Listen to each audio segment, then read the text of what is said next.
janvier 2019, le fameux prélèvement à la source, une petite révolution pour les contribuables qui peuvent s'inquiéter de ce qui les attend vraiment.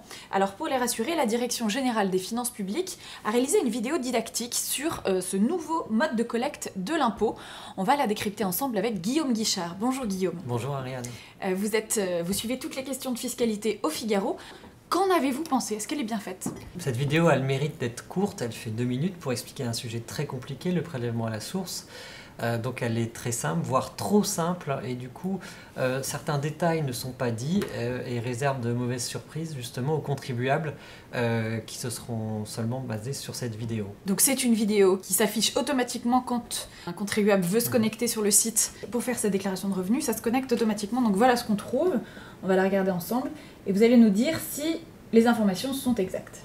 Comprendre le prélèvement à la source. Le prélèvement à la source, c'est pour le 1er janvier 2019. C'est toujours une déclaration de revenus à faire.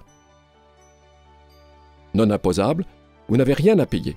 Première imprécision de la vidéo, non imposable, vous n'avez rien à payer avec le prélèvement à la source. C'est partiellement faux.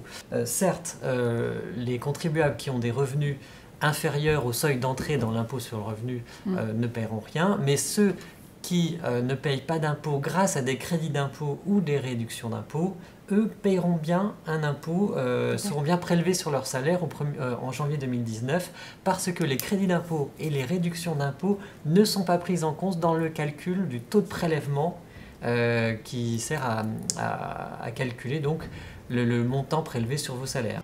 Le prélèvement à la source s'adapte immédiatement à tous les événements de votre vie. Là encore, c'est partiellement faux. Immédiatement, ce ne sera pas aussi réactif dans la réalité. En effet, il faudra un délai de 3 mois avant qu'une demande de modification du prélèvement à la source soit effective sur son salaire. Donc entre la déclaration d'une naissance par exemple et puis la prise en compte de cette naissance dans le calcul de votre prélèvement à la source, il s'écoulera 3 mois. Aujourd'hui, les syndicats de la fonction publique des impôts disent que le délai est inférieur à 3 mois, donc peut-être qu'on y perdra un petit peu en réactivité paradoxalement. D'accord, on continue. L'impôt est prélevé par votre employeur. Vous êtes retraité, l'impôt est prélevé par votre caisse de retraite. Alors c'est exact. Quand vous êtes retraité, votre impôt sera prélevé par votre caisse de retraite. Mais si vous avez plusieurs caisses de retraite, voire une épargne retraite, vous serez prélevé par ces différents organismes. Et bon courage pour vous y retrouver sur quel impôt au total vous aura été prélevé chaque mois. Un retraité nous a écrit pour nous dire qu'aujourd'hui il est mensualisé, c'est-à-dire que le fisc lui prélève son impôt sur son compte en banque une fois tous les mois, sur 10 mois. Et, il a donc préféré la mensualisation, il a 10 prélèvements annuels. Il a 10 prélèvements annuels et demain il a calculé par année 97 prélèvements, c'est-à-dire que il a 3 caisses de retraite plus un institut de prévoyance qui lui verse une rente, c'est-à-dire qu'à chaque fois, chacun de ces organismes, à lui et à sa femme, vont prélever à la source une fraction de l'impôt sur le revenu. Donc il dit mais comment vais-je pouvoir vérifier qu'il me prélève ce qu'il faut et pas trop, qu'il nous prélève suffisamment ou pas trop. Donc une lisibilité très complexifiée. Donc la lisibilité est impossible pour ce contribuable. Comme toutes les vidéos YouTube, elle est diffusée par Google avec forcément du coup des mouchards publicitaires qui vont s'emparer d'un certain nombre de données. Est-ce que c'est gênant? Non.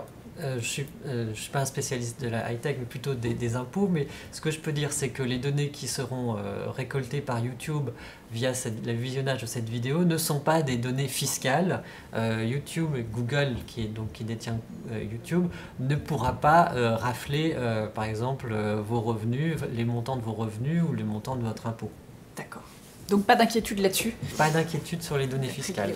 Parfait, merci. L'administration fiscale les garde précieusement dans des coffres forts très bien gardés. Très bien. Merci beaucoup Guillaume pour toutes ces précisions. On vous retrouve très vite sur Figaro Live. Merci Ariane.